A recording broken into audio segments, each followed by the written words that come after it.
Magandang umaga po mga ka-STL. Narito na po ang resulta ng STL Bataan para sa araw na to, first draw December 14, 2024. Araw ng Sabado, naway ang mga natayan niyo pong mga numero kanina ay manalo nawa ngayong umagang ito, 11 AM. Kaya kunin niyo na po yung mga tickets.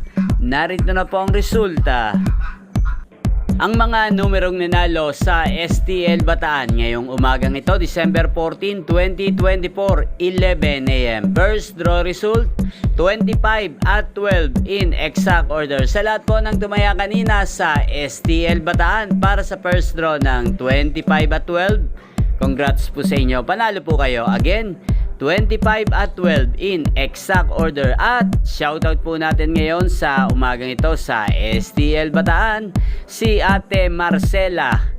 Ate Marcela ng Bataan, shoutout po sa inyo. Naway nasa mabuti po kayong kalagayan. At sa lahat po ng mga taga-Bataan dyan, shoutout po sa inyo.